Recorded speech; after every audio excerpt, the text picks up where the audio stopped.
Bismillahirrahmanirrahim. Assalamualaikum warahmatullahi wabarakatuh. Bagaimana kabarnya hari ini? Sehat? Alhamdulillah.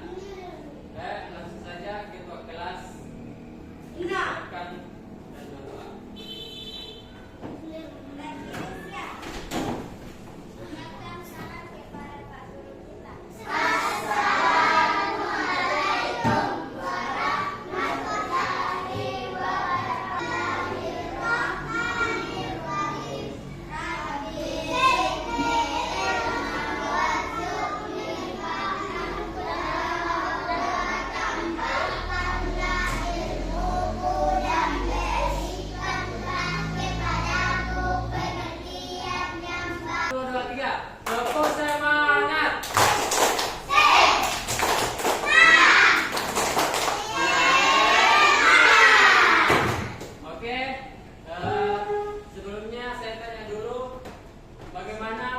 Sebelumnya ada yang tahu apa pembelajaran yang sebelumnya?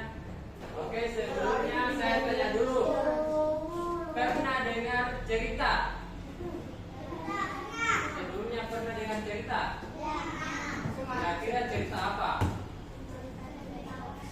Cerita dongeng? Contohnya kayak apa? Kalau maling kundang termasuk cerita atau bukan? Cerita. Itu adalah salah satu contoh. Oke, perhatian. Saya tanya dulu, di mana daerah kalian? Ada yang dari luar? Semuanya daerah sini. Daerah apa? Majene, di mana itu Majene?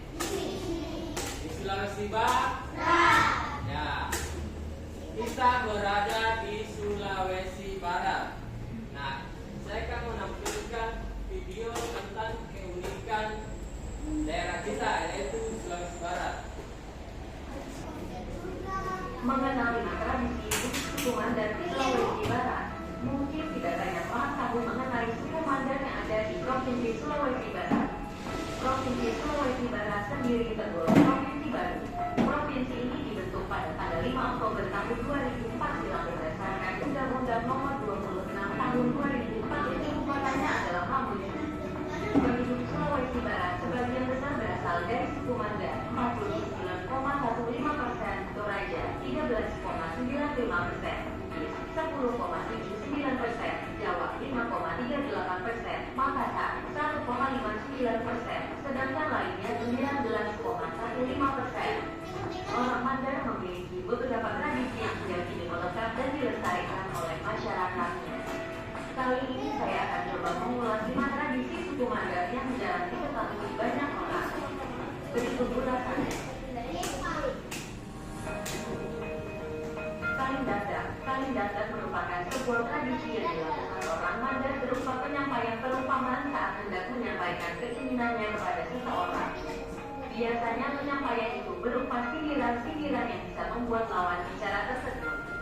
Kaling datar juga terkadang bernuansa sebuah puisi, rayuan kepada wanita, dan bahkan terkadang juga berisikan motivasi atau semangat kepada pejuang pada masa perjuangan perebutan wilayah kekuasaan para raja di tanah Mandar.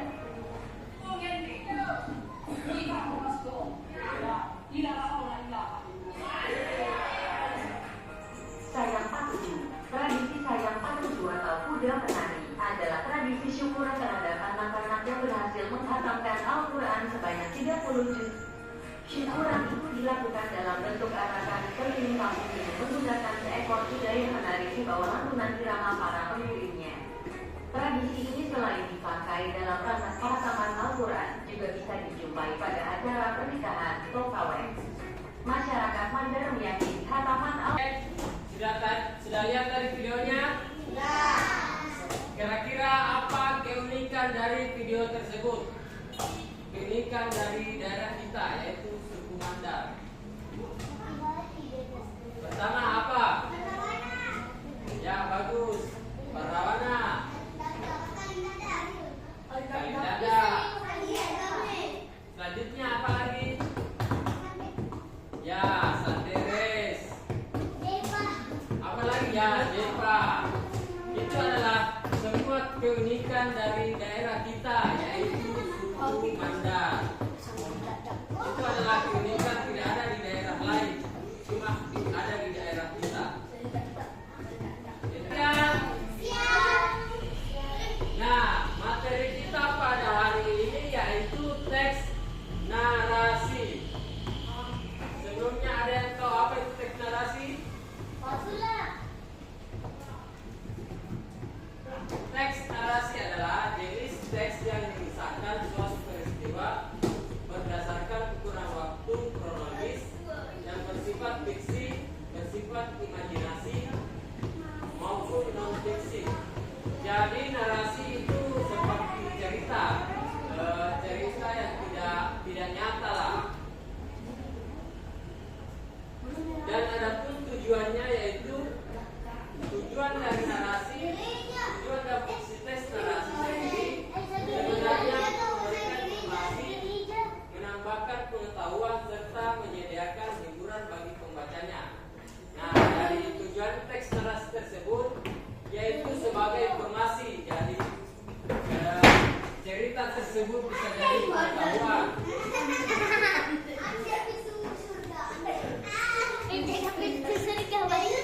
Untuk menambah pengetahuan dan juga sebagai hiburan bagi kita. Nah, cerita itu bisa kita dengar sebagai hiburan begitu.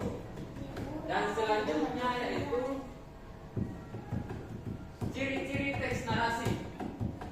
Ciri-ciri penting yang membuat sebuah teks memenuhi kriteria sebagai sebuah narasi sesuai dengan definisinya. Teks tersebut harus bercerita tentang suatu kejadian dengan beberapa peristiwa kronologis atau order of events. Selain itu adanya beberapa peristiwa.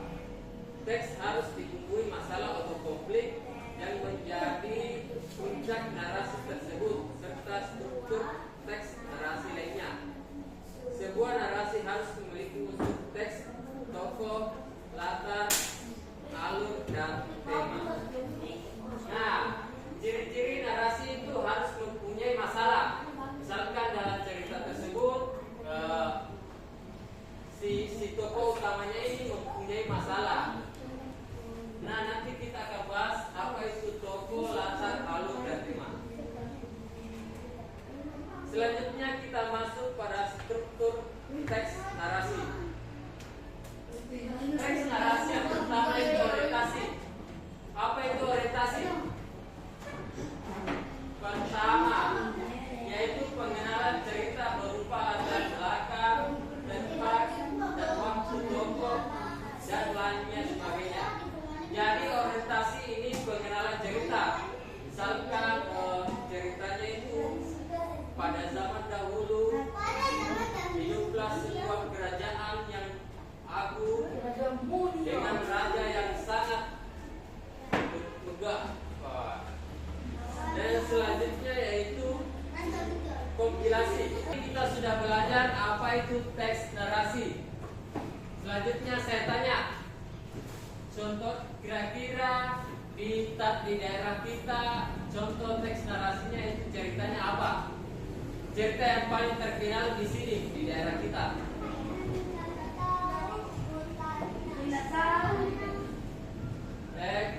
Contoh cerita yang ada yang paling terkenal di daerah kita yaitu Todi Laling.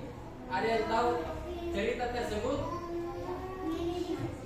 Todi Laling itu menceritakan kerajaan Balanipa, anak yang telah dibuang oleh raja tersebut.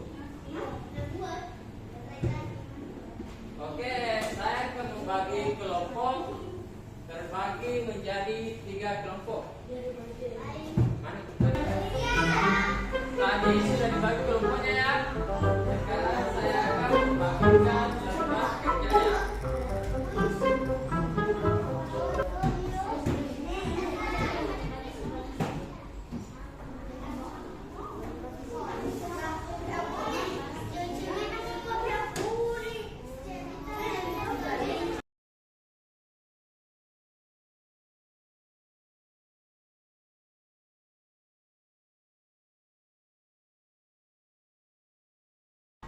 Bagaimana tugasnya? Sudah selesai? Sudah? Oke, selanjutnya kalian akan mempresentasikan hasil diskusi dari kelompok kalian. Untuk yang pertama, kelompok 1 bisa naik ke atas.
Jadi kita tadi sudah mempelajari apa itu teks narasi.